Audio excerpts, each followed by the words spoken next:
आज या प्रेस कॉन्फरन्सच्या माध्यमातून महायुतीचं जे महाराष्ट्रातलं सरकार आहे ते फक्त मलिदाच्या मागे आणि कमिशनच्या मागे कसं आहे हे कुठेतरी सांगण्याचा प्रयत्न मी इथं करत आहे। याच्या आधी अनेक विविध घोटाळे ज्याच्यामध्ये आरोग्यापासून आदिवासी समाजाच्या मुलांना दिलं जाणारं दूध असेल नाही तर एससी समाजाच्या मुलांना दिलं जाणारं जेवण असेल याच्यामधले काही घोटाळ्याबद्दल मी सांगितलं होतं। हा जो घोटाळा आहे हे एक उदाहरण आहे 6,000 कोटीची दलाली खाण्यासाठी 12,000 कोटीची उधळपट्टी या सरकारने कशी केली। विभाग MSIDC म्हणजे PWDच्या अंतर्गत येणारा हा विषय आहे।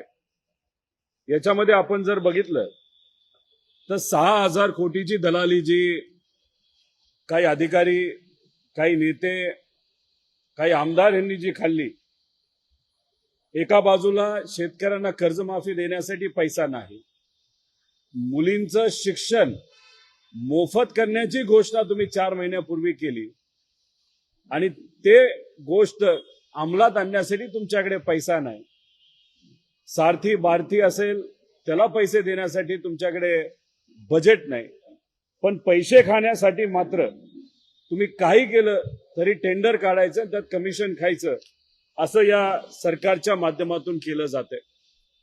MSIDC महाराष्ट्र राज्य पायाभूत सुविधा विकास महामंडळ हे 22 मे 2023 रोजी स्थापन झालं। याचा उद्देश सरळ सरळ एवढाच होता, इन्फ्रास्ट्रक्चर डेव्हलपमेंट जे महाराष्ट्रामध्ये करायचं ज्याच्यामध्ये रोड बिल्डिंग येतात त्याला आपण निधी कसा गोळा करू शकतो, निधी एकत्रित कसा करू शकतो, रेज कसा करू शकतो, अशा गोष्टीसाठी हे महामंडळ निर्माण झालं।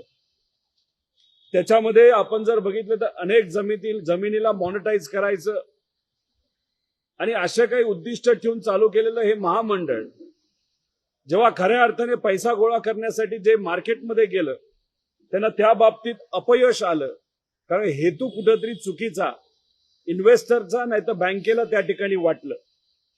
मग स्थापन तर झाले, करायचं काय? म्हणून जे काम PWD करतं, रोड बांधणं असेल बिल्डिंग बांधणं असेल, ते काम या यंत्रणेच्या MSIDCच्या माध्यमातून या सरकारने सुरू केलं। आता ह्याच्यामध्ये PWD कडे इंजिनियर्स आहेत, कामगार आहेत, सर्व इन्फ्रास्ट्रक्चर आहे, ऑफिसेस आहेत। मग MSIDC जी 1 वर्षापूर्वी चालू झालेली संस्था ज्याच्याकडे पैसा नाही, मनुष्यबळ नाही, अशा या संस्थेने काय केलं तर 40,000 कोटीचं टेंडर हे रोड आणि ठराविक बिल्डिंग बांधण्यासाठी आचारसंहिता लागू होण्यापूर्वी त्यांनी तिथं त्या ठिकाणी काढलं। आचारसंहिता 16 मार्चला निघाली, त्याआधी 15 दिवसात हे टेंडर काढण्यात आलं आणि 15 मार्चला टेंडरची शेवटची तारीख होती। आता सरकार काय म्हणतंय, खरीप आढावा बैठक घेण्यासाठी आमच्याकडे वेळ नाही, मुलींचे मोफत शिक्षण देण्यासाठी आचारसंहिता आज चालू आहे। पण मग एवढं मोठं टेंडर काढण्यासाठी बरं तुमच्याकडे वेळ असो, ते सुद्धा अतिशय एकदम राईट टाइमवर 1 दिवस आचारसंहितेच्या आधी। आता ह्याच्यामध्ये झालंय काय, या 40,000 कोटीमध्ये करीबन 15% कमिशन हे घेण्यात आलं अशी चर्चा आहे, ज्याच्यामध्ये 5% कमिशन हे खात्याचे जे प्रमुख आहेत, काही राजकीय लोक सुद्धा असू शकते, असांना 5% कमिशन दिलं गेलं अशी चर्चा आहे। यंत्रणा आणि अधिकारी यांच्यासाठी 5%, त्याच्याच बरोबर काही मोठे नेते जे मंत्र्यांच्या वरचे आहेत अशांना 1 असू शकतात, 2 असू शकतात, नाही तर 3 असू शकतात, 3%। त्याच्याच बरोबर आमदार आणि इतर जे काही छोटे मोठे त्या मतदारसंघातले लोक आहेत त्यांना 3%, असं 15 ते 16% कमिशन, म्हणजे 40,000वर 15%, 6,000 कोटीच्या आसपास फक्त कमिशन पोटी या विशिष्ट टेंडरच्या माध्यमातून त्या ठिकाणी दिलं गेलं। झालं असं की अंदाजपत्र जे काढलं गेलं होतं ते एका विशिष्ट किमतीचं होतं, काही महिन्यातच त्याच्यामध्ये 10% वाढ केली, म्हणजे 10% हे टेंडर वाढवल्यानंतर 3,500 कोटीची वाढ फक्त काही महिन्यातच त्या टेंडरचं जे बजेट आहे, नाहीतर जे काही बेस प्राइस आहे त्याच्यामध्ये वाढवलेली आपण सगळे बघू शकतो. या प्रत्येक 143 टेंडर काढली. या टेंडरमध्ये कुठलंही कॉन्ट्रॅक्ट नाहीतर जे काही फायनान्शियल बीड जी देण्यात आलेली आहे त्याच्यात 3 ते 4 कॉन्ट्रॅक्टर फक्त आहेत. त्याच्यामध्ये सुद्धा काही रिलेटेड लोक आहेत. हे टेंडर तू घे, ते मी घेतो, अशा पद्धतीने चेन या विशिष्ट टेंडरच्या माध्यमातून केली गेली आणि त्याच्यात प्रत्येक टेंडर हे 20 ते 25% अतिरिक्त किमतीला गेलेलं आहे. म्हणजे ह्याच्यात 6,000 कोटी रुपये हे कमिशन पोटी आणि फक्त 20-25% वाढ मिळाली म्हणून 8 ते 10,000 कोटी अतिरिक्त त्या कॉन्ट्रॅक्टरला त्या ठिकाणी मिळालं. आता ह्याच्यामध्ये जर आपण बघितलं तर ह्याच्यात एवढी जास्त किंमत का दिली गेली? कारण ह्याच्यात प्रॉफिट मार्जिन मोठं होतं. आता पीडब्ल्यूडीचे कुठलंही टेंडर जर तुम्ही काढलं तर -10, -20, -30 अशा परिस्थितीमध्ये हे टेंडर जातं. नॅशनल हायवेचं सुद्धा टेंडर जर आपण बघितलं तर -20 ला जातं. या टेंडरमध्ये असं काय की निधी नसताना सुद्धा कॉन्ट्रॅक्टरली 20-25% अतिरिक्त तिथं टेंडर हे भरलं आणि त्यांना त्या ठिकाणी मान्यता सुद्धा मिळाली. आता ह्याच्यामध्ये कारण एवढंच आहे, प्रॉफिट मार्जिन जास्त आहे. लोकसभा इलेक्शनच्या आधी हे टेंडर का काढलं गेलं? कारण का याच्यातलं काही कॉन्ट्रॅक्टरला आधीच हे काम तुम्हाला आम्ही देऊ, आम्हाला तुम्ही कुठंतरी आर्थिक सहकार्य करा अशी कदाचित चर्चा झाल्यामुळे तो निधी तिथं इलेक्शन मध्ये वापरला गेला आणि लोकसभेमध्ये महायुतीच्या अनेक नेत्यांकडनं नाहीतर उमेदवारांकडनं पैशाचा महापूर या इलेक्शन मध्ये आलेला आपण सगळ्यांनी त्या ठिकाणी बघितला. आता ह्याच्यामध्ये जे MSIDCचे प्रमुख आहेत त्यांचं नाव आहे ब्रिजेश दीक्षित. हे जे अधिकारी आहेत ते महामेट्रोचे MD म्हणून 9 वर्ष त्यांनी काम केलेलं आहे. आणि त्याच्यामध्ये जर आपण बघितलं तर कॅगली सुद्धा त्यांच्या कामावर ताशिरे ओढले गेलेले आहेत. अशा ब्रिजेश दीक्षितला ज्याला कॅगली नाही तर CWC जी आहे संस्था व्हिजिलन्सच्या अंतर्गत जी येते त्यांनी त्यांच्यावर जर ताशिरे ओढले असेल तर अशा व्यक्तीला या MSIDCच्या प्रमुखपदी का बसवलं गेलं? नागपूर कनेक्शन आहे का? कोणाच्या ते जवळचे आहेत का? आणि मग याच्यामध्ये जी काही प्रोसेस त्यांनी फॉलो केली, पीडब्ल्यूडीचं टेंडर असतं तर रिजनल लेवलला टेंडर झालं असतं, जिल्हा लेवलला तालुका लेवलला झालं असतं. हे टेंडर सेंट्रल लेवलला त्या ठिकाणी केलं गेलं. सेंट्रल लेवलला का केलं गेलं तर तिथं मॅनेज करणं काही प्रमाणात सोपं असतं आणि ठराविक लोकांना भेटलं तर मोठ्या प्रमाणात एकाच टेंडर मधून एकाच कॉन्ट्रॅक्टरकडनं मोठ्या प्रमाणात कमिशन आपल्याला मिळू शकतं.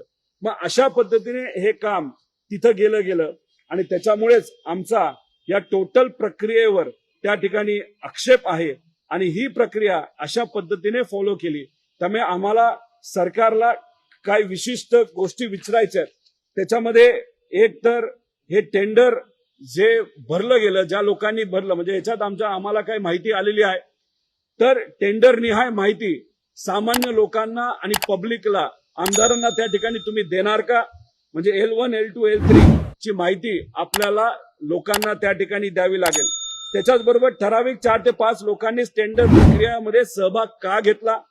पीडब्ल्यूडी असताना सुद्धा आपण एक वेगळं महामंडळ त्या ठिकाणी का काढलं आणि त्या महामंडळाच्या अंतर्गत हे टेंडर तुम्ही त्या ठिकाणी का दिली गेली?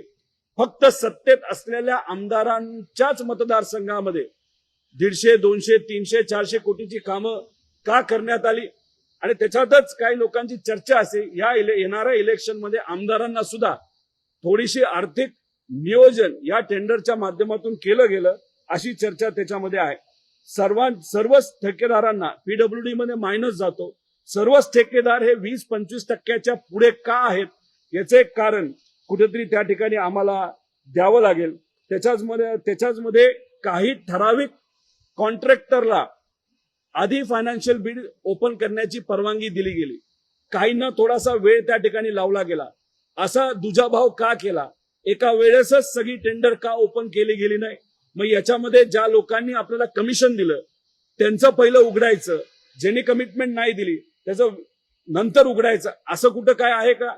काही कॉन्ट्रॅक्टरला व्यक्तिगत बोलल्यानंतर त्यांचं मत आलं आम्ही जर सहकार्य न करण्याची भूमिका घेतली तर आमच्यातल्या अनेक लोकांवर जीएसटीच्या कारवाई झालेल्या आहेत. आमच्यावर विविध संस्था ज्या महाराष्ट्र सरकारच्या अंतर्गत येतात त्यांच्या माध्यमातून त्या ठिकाणी कारवाया ह्या झालेल्या आहेत. म्हणून ह्याच्यातले अनेक लोक हे कोर्टात सुद्धा गेलेली नाहीत. त्याच्याच बरोबर ही जी चेन झाली आहे त्या चेन बद्दलची माहिती जी आम्ही बोलत आहोत याच्याबद्दल कुठेतरी त्या ठिकाणी आम्हाला सांगावं. त्यामुळे हे जे सगळे टेंडर आहे याच्याबद्दलची जी माहिती आहे ही कुठेतरी पब्लिक समोर आली पाहिजे. आणि ही पब्लिक समोर येण्यापूर्वी जर तुम्ही त्या ठिकाणी ऍडव्हान्सेस दिले, कामं दिली तर हे सामान्य लोकांना आम्हाला पटणार नाही. त्या ठिकाणी आम्ही ते होऊन देणार नाही. त्यामुळे या बाबतीत आम्ही सरकारला त्या ठिकाणी चॅलेंज करतो की अशा पद्धतीने ह्या गोष्टी घडल्या असतील त्या लवकरात लवकर त्या ठिकाणी थांबल्या गेल्या पाहिजे. परवापर्यंत सोमवारपर्यंत तुम्हाला जर याच्यावर काय बोलायचं असेल तर तुम्ही नक्कीच याच्यावर थोडंसं बोलावं. याच्या नंतर जर आम्हाला पुढे काय करायचं ते आम्ही करू. फक्त एकच या अधिकाऱ्यांना आम्हाला सांगायचंय, 4 महिने महायुतीचे आहेत. 4 महिन्यानंतर आपल्या सगळ्यांना अंदाज आहे की परिवर्तन होतंय. या महाभ्रष्ट मलिदा खाणारं सरकार लोक सत्तेच्या बाहेर काढणार आहेत.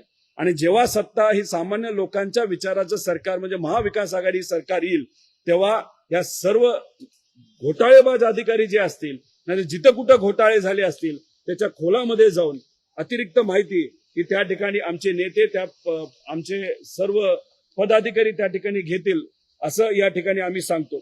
याच्याबरोबरच MSRDC बद्दल थोडंसं आपल्या सर्वांना सांगेल. MSRDच्या अंतर्गत पुणे रिंग रोडचं 16,000चं जे एस्टिमेटेड काम होतं ते अवॉर्ड झालं 22,797. एक्स्ट्रा 6,180 रुपये त्या ठिकाणी दिले गेले. म्हणजे 37% अडिशनल अमाऊंट त्या ठिकाणी गेली. Virar multi model corridor estimated 20,000 होती, 26,000ला गेलं. 6,525 कोटी अतिरिक्त दिले गेले, एस्टिमेटच्या 31% जास्त. जालना नांदेड एक्सप्रेसवे त्याच्यामध्ये 35% अतिरिक्त म्हणजे 4,000 कोटी अतिरिक्त MSRDCला त्या कॉन्ट्रॅक्टरला तिथं दिलं गेलं आहे. भंडारा गोंदिया एक्सप्रेसवे 18% जास्त, 300-350 कोटी. नागपूर गोंदिया एक्सप्रेसवे 43% जास्त, एक्स्ट्रा 3,250 कोटी. त्यामुळे हा सगळा जो पैसा आहे तो इलेक्शन मध्ये येतो का? महासत्तेत नाही तर सत्ते जे पॉवरफुल पार्टी आहे नाहीतर जे काय महायुती आहे ते हा सगळा पैसा इलेक्शन मध्ये वापरतात का असा आमच्या सगळ्यांचा प्रश्न आहे. आणि आम्हाला नक्कीच माहिती आहे जर आम्ही हा विषय कोर्टात घेऊन गेलो तर नक्कीच ह्याला न्याय मिळेल. गेल्या वेळेस अँब्युलन्स घोटाळ्याचा विषय जो आम्ही मांडला होता तो स्वतः हायकोर्ट मुंबईली सुमोटो हा स्वतःच्या हातामध्ये घेतलेला आहे आणि त्याच्यावर टोटल कारवाई ही हायकोर्ट मुंबई त्या ठिकाणी करणार आहे. सुमोटो हायकोर्ट कुठला एखादा विषय कधी घेते जेव्हा एखादा विषय त्यांना महत्वपूर्ण वाटतो. आणि अँब्युलन्स घोटाळा जो 6,000 कोटीचा होता तो हायकोर्ट मुंबईली हातामध्ये घेतलेला आहे. या बाबतीत सुद्धा अतिरिक्त माहिती जी आमच्याकडे आहे जी येणार आहे ती माहिती नक्कीच आम्ही उद्या जाऊन कोर्टामध्ये सुद्धा ती देऊ शकतो. ही इन्फॉर्मेशन जी आमच्याकडे आलेली आहे ती सत्तेत असणाऱ्या एका पक्षाकडनं त्या ठिकाणी आलेली गेली पण इन्फॉर्मेशन आम्हाला अशाच पद्धतीने आली होती. आता सत्तेत असणारा पक्ष कोण तो मला आज तुम्ही प्रश्न विचारू नका, त्याबद्दलची अतिरिक्त माहिती ही नक्कीच देईल. त्यामुळे या विभागाचा मंत्री कोण, या मंत्र्याचं कुठल्या मंत्र्यांबरोबर नाहीतर पक्षाबरोबर पटत नाही या सगळ्या गोष्टी नक्कीच आहे. पण मंत्री फक्त चेहरा आहे. या मंत्र्याच्या वर एक चेहरा आहे जो पूर्ण विभाग स्वतः त्या ठिकाणी हँडल करतो. काही अधिकारी आहेत ते टोटली या प्रक्रियेमध्ये इन्व्हॉल्व्ह होते आणि जे टेंडर हे भरलं गेलं ते ऑफिसमध्ये भरलं गेलं नाही, ते ऑफिसच्या बाहेरून भरलं गेलं.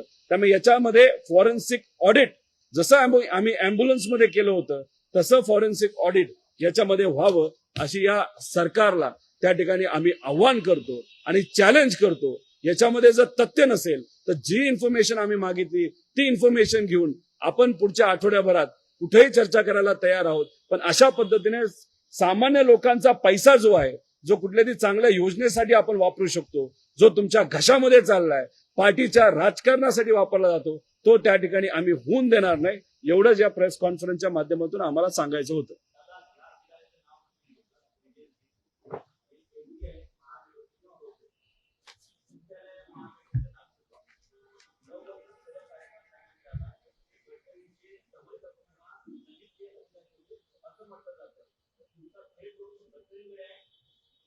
मी एवढंच सांगतो, केंद्र सरकारमध्ये असणारा कुठलाही नेता याच्यामध्ये नाही.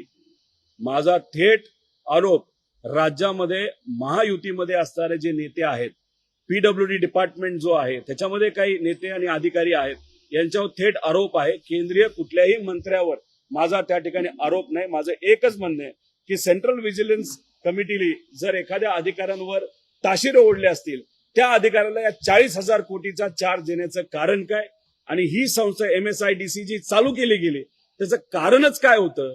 आज या राज्यामध्ये 60,000 कोटीची पीडब्ल्यूडी कामं दिली, त्यातले 20,000 कोटी पेंडिंग आहेत. तिथं कॉन्ट्रॅक्टर आत्महत्या करण्याचा विचार करतायत, ते पैसे द्यायला तुमच्याकडे पैसे नाहीत. आणि मग MSIDC हे सुद्धा इलेक्शनच्या तोंडावर तुम्ही अशा पद्धतीने 40,000 कोटी रुपयाचं टेंडर का काढता? आमचं सरळ सरळ म्हणणं आहे की तुम्हाला मलिदा खायचा आहे, तुम्हाला कमिशन खायचंय, म्हणून घाई गडबडीने तुम्ही हा निधी त्या ठिकाणी इलेक्शनला वापरण्यासाठी, आणि तुमचं सरकार येणारच नाही म्हणून जे काय आहे आता करून घ्या या विचाराने तुम्ही करत आहात असं आमचं मत आहे.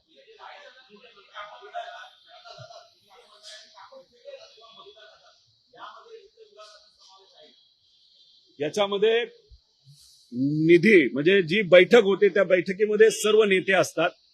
एखादं काम, एखादं टेंडर द्यायचं असेल तर त्या विभागाचे जे मंत्री असतात व त्याला सपोर्ट करणारे जे कुठले विभाग असतात हे सगळे याच्यामध्ये इन्व्हॉल्ड असतात.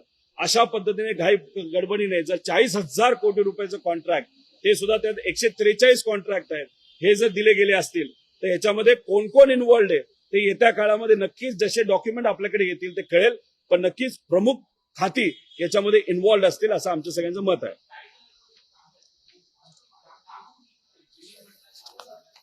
याच्यामध्ये 146 कामं आहेत. 37,408 कोटीचं हे काम आहे. नॉर्मल किमतीली बजेटला जर झालं असतं तर करीबन हे कुठंतरी 25,000 कोटीला व्हायला पाहिजे होतं.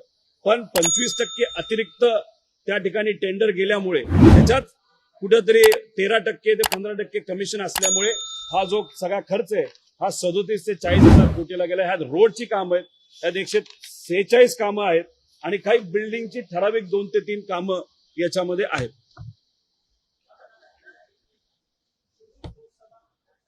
हा विषय सोडून एवढाच विषय.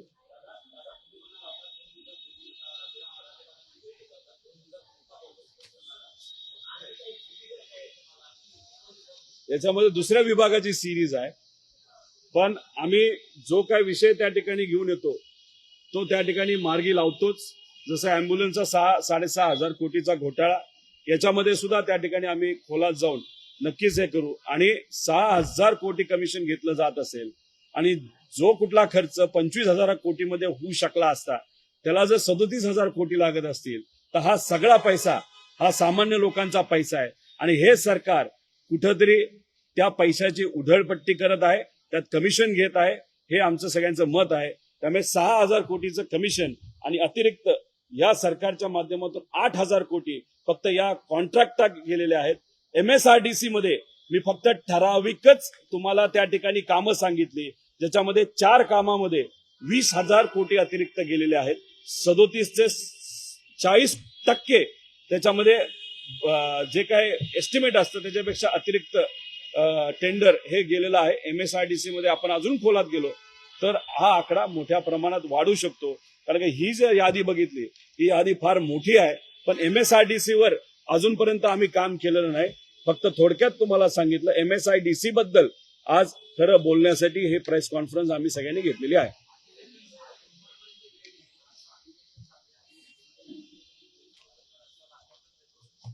याच्यामध्ये आम्ही इधर एखादा वेगळं वेगळं माध्यम जे आम्हाला असतं त्या माध्यमचा वापर करून नक्कीच अधिवेशनामध्ये हा मुद्दा तिथं घेऊ. पण याच्यामध्ये मी मंत्री महोदयाला सांगतो, एवढं मोठं अलिगेशन जर होत असेल आणि आम्ही जे बोलत असू त्याच्यात नक्कीच काही ना काहीतरी फॅक्ट आहे. कारण का ही जी फाईल अशीच फाईल आम्हाला मिळालेली नाही. याच्यामध्ये खूप मोठा अभ्यास त्या ठिकाणी केला गेला आहे आणि याच्यात अजून खोलात आपण गेलो तर खूप काही गोष्टी आपल्याला भेटणार आहेत. एका विशिष्ट लॅपटॉपवरनं, एका विशिष्ट कम्प्युटर मधून, हे सुद्धा जो कम्प्युटर सरकारी कम्प्युटर नाही अशा कम्प्युटरवरनं हे सगळी टेंडर भरण्यात आली. एका विशिष्ट वेळेतच एका दिवसामध्ये ही भरण्यात आली आणि त्याच्या मागे खूप मोठं षडयंत्र आहे असं आमच्या सगळ्यांचं मत आहे. हा फक्त MSIDCचा विषय. याच्यात 3-3.5 हजार कोटीची कामं हे जलसंपदा विभागाने सुद्धा त्या ठिकाणी गडबडीने दिलेली आहेत. त्याच्यामध्ये सुद्धा जर आपण बघितलं तर खूप काय निघू शकतं, पण टप्प्याटप्प्याने या बाबतीत आपण करू. पण आमच्या सगळ्यांची एकच मागणी आहे की घाई गडबडीने 40,000चा कॉन्ट्रॅक्ट तुम्ही देऊ नका. दिला तर हा सामान्य लोकांचा पैसा आहे आणि हा पैसा परत राजकारणामध्ये येऊ शकतो आणि याच्यामध्ये खूप मोठा भ्रष्टाचार त्या ठिकाणी होऊ शकतो. त्यामुळे हे टेंडर थांबवण्यासाठी जे काय आपल्याला करता येईल ते नक्कीच करण्याचा प्रयत्न आम्ही सर्वजण करू.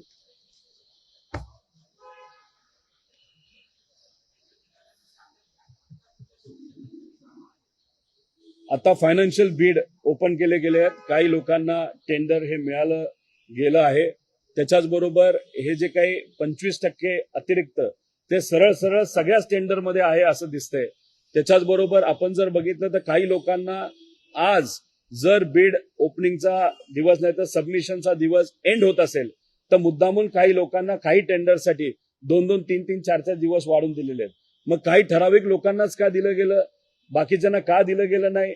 का तुम्ही त्यांना असं सांगितलं की इलेक्शनसाठी एवढा निधी दे, लोकसभेसाठी तो तू देत असशील आणि अजूनपर्यंत दिला नसेल, पुढच्या 2 दिवसात देणार असशील तर आम्ही मग 2-3 दिवसांनी टेंडर वाढवून घेतो, तू पैसे घे, मग आम्ही टेंडर भरतो. आता हे जे काय आम्ही अलिगेशन केले, जी काय कुठली आमच्याकडे माहिती आलेली, जे काय आम्ही ऐकलेलं त्याच्यावर आहे. सरकारला ह्याच्यावर जर वेगळं काय बोलायचं असेल तर नक्कीच ते with document, with tender, L1, L2, L3 आणि जी सगळी प्रक्रिया आहे ती प्रक्रिया एवढी फास्ट जी त्यांनी केली गेली त्याच्याबद्दलचे डिटेल हे ओपन एंड पारदर्शक पद्धतीने त्या ठिकाणी जर आपल्याला बोलायचं असेल तर आम्ही त्या नक्कीच त्या विषयावर बोलायला तयार आहोत.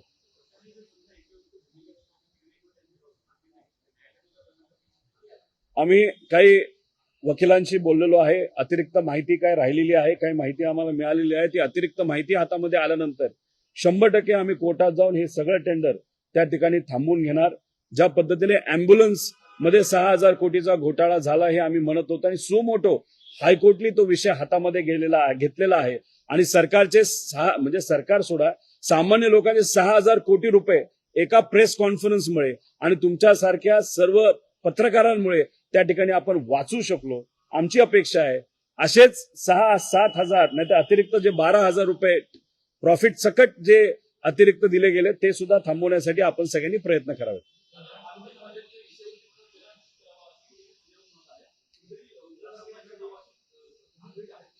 हे सोडून तुम्ही सांगा, आपण बोलू. हुडकोकडे अतिरिक्त पैसा आहे. हुडको हे सेंट्रल गव्हर्नमेंटची एक ऑर्गनायझेशन आहे. सेंट्रल गव्हर्नमेंटच्या जमिनी जिथे कुठे असतात ते डेव्हलप करतात. त्यामुळे सरकारी जमीन तशी स्वस्तात त्यांना मिळते आणि त्याच्यामुळे त्यांचं प्रॉफिट जास्त असतं. हुडकोकडे आज पैसा आहे आणि तो पैसा असल्यामुळे त्यांना तिथं वापरायचा असावा असं वाटतंय.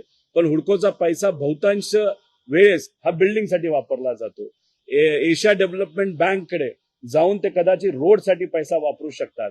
6 कोटी रुपये पर किलोमीटर त्यांनी खर्च दाखवला आहे. पण एक प्रस्ताव याच कामाला जे कामं दिली गेली आहेत या MSIDCने राज्य सरकारकडे पाठवलाय. 6 कोटीमध्ये आता परवडत नाही, 7.5 कोटी तुम्ही करा. त्यामुळे हाही प्रस्ताव जो आहे त्याचे काही डॉक्युमेंट्स आमच्याकडे आलेले आहेत.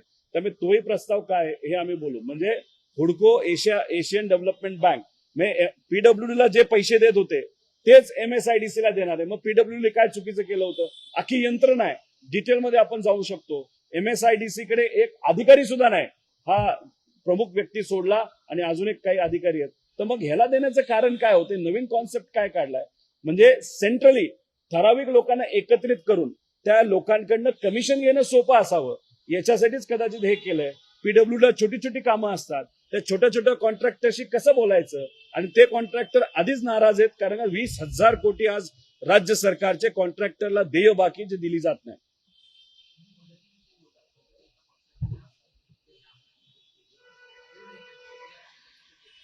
हे सगळं जर बघितलं विभाग कोणाचा आहे, त्या विभागाचे प्रमुख कोण आहेत आणि त्यांचं आणि कुठल्या पक्षाचं पटत नाही. खास करून रत्नागिरी या भागामध्ये नाही तर त्या सोकळ कोकणामध्ये याचा अभ्यास कुठेतरी आपल्याला करावा लागेल.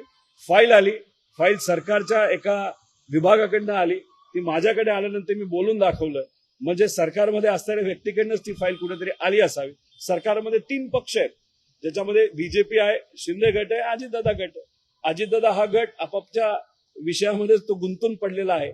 बीजेपीचं खातं असल्यामुळे बीजेपीकडनं हे येणार नाही, राहिला एकच पक्ष.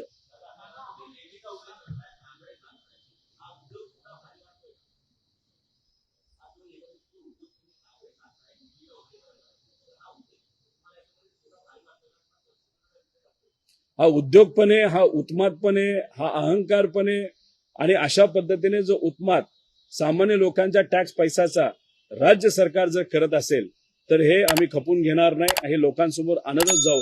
आणि हे सगळे आकडे जर आपण एकत्रित केले तर अंदाज असा आहे 50,000 कोटीच्या पुढे हा सगळा आकडा कमिशनचा आणि भ्रष्टाचाराचा या राज्य सरकारकडे जाईल. त्यामुळे मलिदा खाणारं हे सरकार आहे, कमिशन बाज हे सरकार आहे, भ्रष्ट सरकार आहे.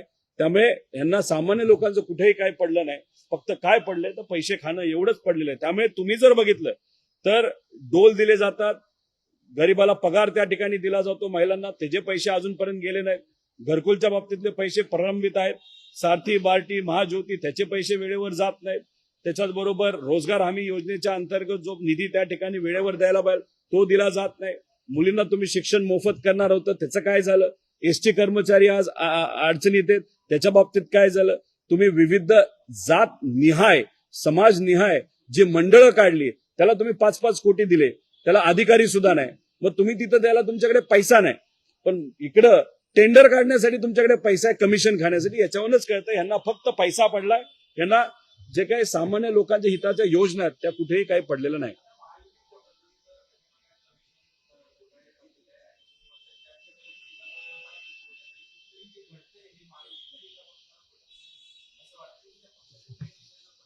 बघा, त्यांना पटत नाही का पुढचा पक्ष अडचणीत यायला पाहिजे, एखादा नेता अडचणीत यायला पाहिजे का, येणाऱ्या विधानसभेमध्ये नेगोशिएशन मध्ये कुठेतरी फायदा व्हावा, काय का विषय असे ना, पण ती माहिती आमच्याकडे येते. आणि 100 पानं आमच्याकडे जेव्हा येतात त्याच्यात अतिरिक्त 100 पानं ही आम्ही ऑलरेडी काढलेली असतात. त्यामुळे 100 पानं प्लस 100 पानं असा तो रिपोर्ट त्या ठिकाणी होतो.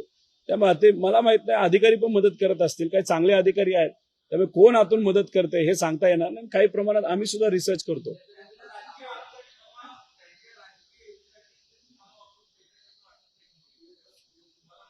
चांगला अधिकारी असेल जो कदाचित माझा वापर करत असेल, माझा वापर जर या विषयासाठी केला जात असेल, सामान्य लोकांचे पैसे वाचवण्यासाठी, त्याचा अभिमान मला नक्कीच आहे आणि त्या अधिकाऱ्याला सुद्धा असावा असं मला वाटतं. आता नेता का अधिकारी का कोण डिपार्टमेंट देते हे मला सांगता येणार नाही.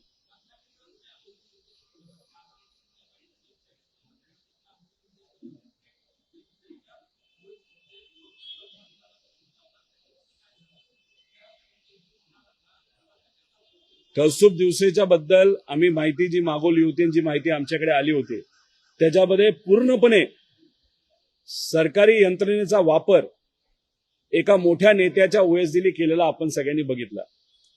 त्याच्यामध्ये जी माहिती आली त्याच्यावर अतिरिक्त माहिती आम्ही मागितली, ती माहिती अजूनपर्यंत आम्हाला मिळालेली नाही. पण एक गोष्ट झाली की गेल्या वेळेस जेव्हा महायुतीतले काही जे इंडस्ट्री डिपार्टमेंटचे नेते जेव्हा बाहेर गेले होते आणि त्यांच्याबरोबर त्यांचा जो गवतावळा गेला होता ना, ते बीजेपीचे काही ओएसडी गेले होते, तो अतिरिक्त खर्च जो शासनावर पडला होता. शेवटचं जे व्हिजिट त्यांची दावोसला झाली त्या बाबतीत मात्र खर्च जरा कमी झालेला आपण बघू शकतो. त्यामुळे या प्रेस कॉन्फरन्सचा जो मुद्दा आम्ही मांडला होता त्याच्यामध्ये सरकारचे 20-25 कोटी नक्कीच वाचले, पण आम्ही अजून सुद्धा ती माहिती मागवत आहोत. त्याच्याच बरोबर आम्ही दूध घोटाळा जो काढला, ज्याच्यामध्ये एका नेत्याच्या, ज्यांनी पवार साहेबांना सोडलं, ज्यांनी विचार सोडले आणि ते दुसऱ्या पक्षाबरोबर तिथे गेलेले आहेत महायुती बरोबर, त्यांच्या एका मित्राच्या कंपनीला 144 रुपये लिटर दूध सप्लाय करण्याचा कॉन्ट्रॅक्ट मिळाला. शेतकरी विकतोय 24ला आणि हे 144, तर डायरेक्ट 80 कोटीचा फायदा आहे. त्याच्याच बरोबर आम्ही अँब्युलन्स घोटाळा काढला. त्याच्याच बरोबर आम्ही अजून एक एससी समाजाच्या मुलामुलींना जो पोषक आहार दिला जातो त्याच्यामध्ये 450 कोटी रुपयाचा घोटाळा काढला. तोही आता आम्ही कोर्टात घेऊन चाललेलो आहोत आणि हाही मुद्दा आता त्या ठिकाणी आलेला आहे. त्याच्यानंतर अजून एक विषय आहे, तो पण मोठा आहे, तो येत्या काळामध्ये नक्कीच आम्ही काढू. पण याच्यात आम्ही सर्वजण मिळून पुढं कसं आणि या अधिवेशनामध्ये सुद्धा हा नक्कीच मुद्दा मांडण्याचा आम्ही प्रयत्न करू.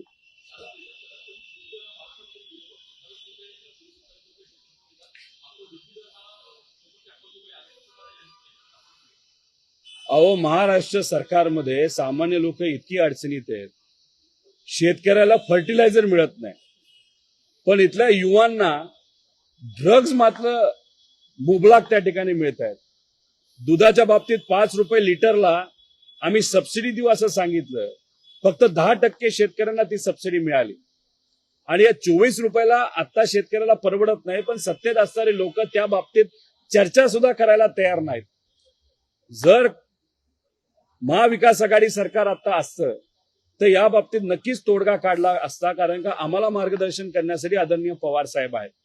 त्यामुळे या बाबतीत अधिवेशनामध्ये आम्ही सरकारला परत एकदा, कारण गेल्या वेळेस सुद्धा 5 रुपये द्या, आम्ही सगळ्यांनी प्रेशर आणलं महाविकास आघाडीच्या नेत्यांनी आणि कार्यकर्त्यांनी आमदारांनी, म्हणून ते दबले. यंदा परत एकदा आम्ही प्रेशर आणू आणि या सरकारला गुडघ्यावर आणू, मात्र शेतकऱ्याला मदत करण्यासाठी नक्कीच सांगू.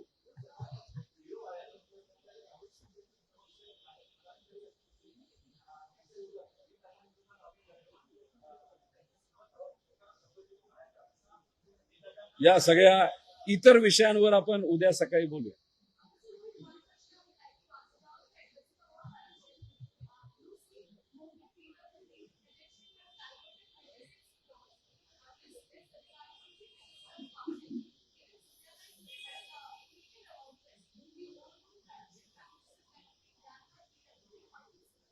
See, last time in Adhivesan, I was the one who took out this issue, wherein I had said no proper tender process was followed.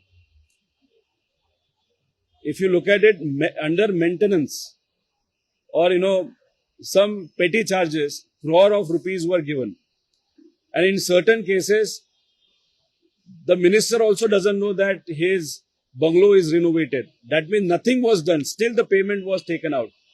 So we do have information on it. And I'll definitely, by this evening or tomorrow morning, I'll tweet that information. You'll get then additional information on that. But there also, corruption has happened and openly it has happened. And unfortunately, state government has done nothing about it. So in this Adhivesan, we will also take out this issue. When I was speaking, I referred name of one of the ministers, but I didn't say that he had done the corruption. I had said that on his bungalow, 3 crore rupees was spent. He felt offended, but I feel he was not offended because I took out the issue. He was offended because he didn't know that 3 crore was spent on his bungalow, and he even didn't know. The minister or the officers in PWD have manipulated data, tender document and the process. I'll definitely give you the information in some time or by tomorrow morning. गरजा हिंदुस्तान चॅनलला subscribe करा आणि ताज्या घडामोडी जाणून घेण्यासाठी bell आयकॉनवर press करा.